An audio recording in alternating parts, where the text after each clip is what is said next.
Pemirsa, untuk membahas apa urgensi pemerintah membentuk BUMN khusus ekspor ini, kami sudah terhubung secara virtual bersama dengan Aditya Laksmana Yuda, tenaga ahli Badan Komunikasi Pemerintah RI. Selamat pagi, Mas Adit. Selamat pagi Aldo, selamat pagi pemirsa BTV. Terima kasih ketemu kembali. Akhirnya kita bertemu lagi ya, Mas Adit ya. Oke, Mas Adit, ini langsung saja sepertinya, apa sebetulnya latar belakang utama begitu ya dan urgensi pemerintah di balik rencana pembentukan badan usaha, maksud kami badan khusus ekspor SDA ini. Kenapa tidak dioptimalkan saja begitu yang kementerian atau lembaga yang sudah ada saat ini, Kementerian Perdagangan misalnya atau Kementerian SDM, seperti apa Mas Adit? Terima kasih Aldo. Jadi memang kalau ini kan semua terang benderang setelah Presiden Prabowo Subianto minggu lalu ya, tepatnya Rabu, tepatan dengan Hari Kebangkitan Nasional, menyampaikan pokok kebijakan fiskal, dan salah satu yang beliau sampaikan secara tegas adalah mengenai pembenahan tata kelola ekspor sumber daya alam, khususnya 3 komoditas kelapa sawit, batu bara, dan aloe vera atau paduan besi. Kalau tadi ditanyakan apa latar belakangnya, kita bisa melihatnya ada 3 hal ya. Saya sampaikan di sini mengapa kebijakan ini dilakukan. Pertama tentu saja pembenahan tata kelola. Jadi awal sudah ditayangkan penjelasan keuangan dan kita semua tahu mengenai praktek under invoicing dalam ekspor sumber daya alam selama lebih dari 3 dekade dengan nilai potensi yang hampir sekitar 15.000 triliun yang disampaikan Presiden minggu lalu. Yang pertama pembenahan tata kelola. Yang kedua tentunya adalah dalam rangka optimalisasi penerimaan dalam situasi saat ini di mana ekonomi dunia sedang tidak menentu dan dia juga terimbas. Ada kepentingan pemerintah untuk memperbesar kapasitas fiskal dan itu dilakukan melalui optimalisasi penerimaan dan catatannya tanpa membebani rakyat. Ini pemerintah ingin menambah penerimaan, tapi kalau biasanya muncul kekhawatiran publik, nanti nambah pajak lagi. Ini dilakukan dengan optimalisasi sumber-sumber pendapatan yang selama ini sebenarnya ada di depan mata, tetapi oleh karena tata kelolanya yang tidak benar, itu sehingga optimalisasi itu menjadi tidak tercapai. Ini yang ketiga, ini yang saya rasa perlu publik ketahui. Kalau kita lihat perjalanan 1,5 tahun pemerintahan Presiden Prabowo Subianto, arah kebijakan pembangunan yang dicanangkan oleh Presiden adalah konstitusi. Jadi ini adalah mengembalikan mandat konstitusi, mengembalikan kembali semangat dari Undang-Undang Dasar 45 pasal 33 bahwa segala ikhtiar pemerintah, segala ikhtiar pembangunan yang dilakukan setiap tidak boleh lepas dari apa yang menjadi semangat dari konstitusi itu sendiri. Sehingga ekonomi konstitusi inilah yang ingin ditegakkan oleh Presiden melalui salah satunya pembenahan tata kelola ini. Dia tadi disampaikan juga oleh Anda mengapa tidak optimalisasinya melalui kementerian yang terkait gitu. Jelas adalah praktek bisnis ya, juga tidak mungkin dilakukan oleh kementerian. Kemudian memberikan guidance dari regulasi. Jadi ini karena praktek bisnis diserahkan kepada entitas usaha.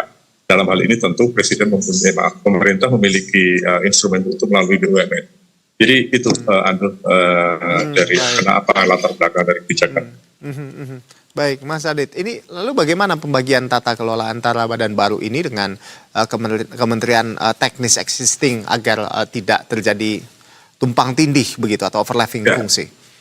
Ya sebenarnya tidak ada overlapping fungsi ya, karena memang kemudian tugasnya adalah meregulasi, menetapkan standar, aturan, menetapkan aturan mainnya seperti apa yang harus dipatuhi oleh entitas usaha. Jadi kan peran kehadiran BUMN baru ini, Dana Antara Sumber Daya Indonesia ini adalah menggantikan atau substitusi dari praktek yang selama ini dijalankan oleh entitas usaha yang lain, baik swasta, di dalam mereka melakukan transaksi ekspor dengan mitranya di luar negeri. Dan selama ini aturan itu sudah ada di bawah domain kementerian dan transaksi bisnisnya, ekspornya itu dilakukan oleh entitas usaha, sehingga badan baru ini dan antara Sumber Daya Indonesia ini adalah kaitannya dengan entitas bisnisnya, bukan dengan regulatornya. PSI tetap harus tunduk dan berjalan di dalam aturan yang ditetapkan oleh Kementerian Teknis, dalam hal ini Kementerian Perdagangan, dan juga mungkin Kementerian SDM yang untuk hal yang terkait dengan pengelolaan sumber dayanya. Jadi sebetulnya nggak ada overlapping di sini begitu. Tidak ada overlapping dengan Baik. kementerian. Nah, kalau mekanisme kerja badan ini dalam mempermudah atau memperketat proses perizinan ekspor bagi para pelaku usaha, ini seperti apa? Ini kan mengingat beberapa pengusaha ini kemudian menyoroti adanya potensi monopoli seperti itu. Ya. Anda melihatnya gimana, Mas Adit? Oke, penjelasannya kan memang ini seperti yang disebutkan Presiden dan sudah disampaikan juga oleh para menteri teknis, Kemenko Perekonomian, dan juga Menteri Keuangan, Menteri Perdagangan, bahwa saat ini di masa transisi 1 Juni sampai dengan 30 Agustus, PSI ini transaksi ekspor tetap dilakukan seperti biasa. Gitu. Jadi entitas swasta misalnya dengan mitra di luar negeri, hanya saja pelaporannya harus kepada DSI, artinya full reporting kepada DSI. Baru nanti 1 September di ekspor itu ada di tangan DSI dan antara sumber daya zaman vendor sumber daya Indonesia. Dan tadi terkait dengan kekhawatiran ini wajah baru dalam tanda kutip praktek monopoli, saya kira pemerintah juga belajar dari sejarah ya, kan kita juga sudah tahu selama sepekan ini setelah pengumuman Presiden pembenahan tata kelola ini muncul narasi-narasi ini bisa kembali pada era seperti sebelumnya pernah muncul apa yang namanya BPPC, Badan Penyangga dan Pengelolaan Cengkeh baru, yang justru kehadirannya pada awalnya memang narasinya adalah untuk meningkatkan tata kelola perdagangan cengkeh, tapi ujung-ujungnya justru memberikan keuntungan pada segelintir elit di lingkaran BPWT itu sendiri. Ya, tentunya pemerintah juga memiliki keinginan supaya memberikan legasi yang baik. Saya kira di era sekarang ini hal itu mungkin dilakukan, pengawasan berlapis, publik pun bisa mengawasi, apalagi di era keterbukaan demokrasi saat ini, dan juga proses pengawasan di internal DSI itu sendiri. Gitu. Di situ ada lembaga audit juga, dan mungkin juga sekarang ini BUMN juga KPK bisa masuk di dalamnya, sehingga perlu dipahami bahwa ini adalah tujuan utamanya pembenahan tata kelola.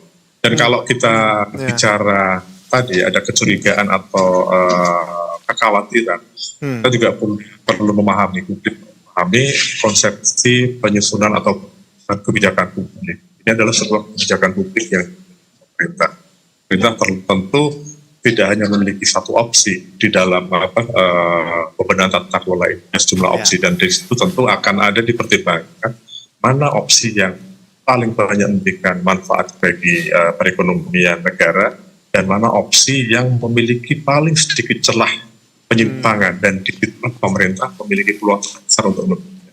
Tentu kalau kita bicara tidak ada sama sekali celah penyelewengan, itu satu hal yang mustahil, karena memang konsepsi kebijakan publik seketat apapun, celah sekecil apapun tentu ada. Tapi tentu ini dipertimbangkan mana yang paling memberikan manfaat terbesar dan mana yang celah penyimpangannya itu terkecil dan di mana pemerintah memiliki peluang terbesar.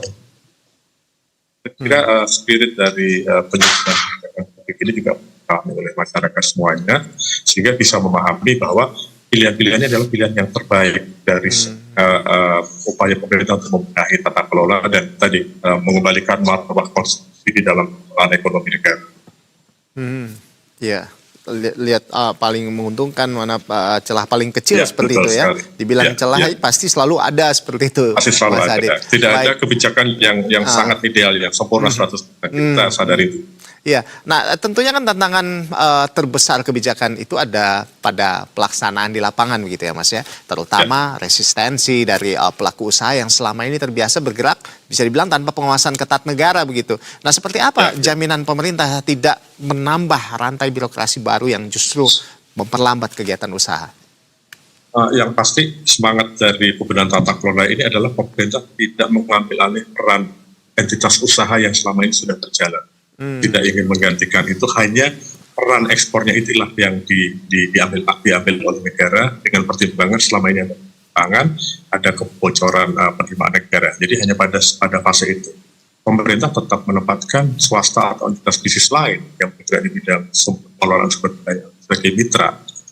kita juga tetap memberikan kesempatan pada pengusaha yang sudah selama ini menjalankan bisnis di sektor tersebut usaha dan juga mengenerate keuntungan karena itu adalah esensi bisnis. Tapi tentu keuntungan yang proporsional karena keuntungan usaha itu juga bagian dari peran ekonomi dengan pengusaha memperoleh profit. Dia membuka ruang dia untuk melakukan ekspansi usaha sehingga usaha dia bisa sustain dalam jangka panjang dan ini tentu salah satu keuntungan bagi perekonomian nasional juga. Jadi publik mesti memahami semuanya juga bahwa ini ya pasti ada shock di kalangan pelaku bisnis yang selama ini bermitra dengan langsung menjalani hubungan dengan mitra pembeli di luar negeri saat ke depan nanti tidak lagi. Dan tentunya juga pihak-pihak yang selama ini mungkin melakukan praktek-praktek yang tidak sesuai aturan under invoicing, tentu yang comfort zone mereka akan terganggu. Jadi narasi-narasi ini ada kemungkinan memang muncul karena ada kepentingan juga. Kita tidak menempatkan. Tapi semangat dan spirit dari pemerintah adalah bagaimana memperbaiki tata kelola ini besar-besarnya, optimalisasi penerimaan negara untuk yang ujungnya pada kesejahteraan masyarakat juga. Baik. Mas Adit, lalu bagaimana kemudian strategi badan khusus ini dalam menjaga stabilitas pasokan SDA untuk kebutuhan industri domestik atau domestic market obligation begitu ya. Nah, sebelum kuota ekspor ini diberikan seperti apa? Karena ini nanti ada di satu tangan dan ini adalah instrumen negara BUMN ya. Ini tentu ada jaminan tidak akan kepentingan nasional akan didahulukan. Kalau kemarin ekspor masih di tangan entitas swasta, katakan seperti itu, mereka ada pemberian kuota ekspor segala macam. Sekarang ini kan tidak akan kuota ekspor karena sepenuhnya trading DSI ini akan menjadi katakanlah trading house yang melakukan kegiatan ekspor ke luar negeri. Dengan demikian tentu diharapkan ke depan tidak akan ada lagi isu-isu terkait dengan DMO, domestic market obligation. Artinya ini entitas ini akan sangat fleksibel dengan situasi di dalam negeri. Apakah ada katakanlah ancaman sederhananya ada ancaman atau potensi kelangkaan pasokan atau tidak sehingga perlu katakanlah mengurangi posisi ekspornya itu bisa dilakukan dengan mudah dengan cepat karena ada di dalam kendali negara, ada dalam kendali pemerintah sehingga untuk kepentingan nasional dalam pasokan dalam akan lebih diutamakan daripada kepentingan ekspor. Tentu akan ada pertimbangan ke sana. Mengapa hadirnya DSI ini sangat strategis?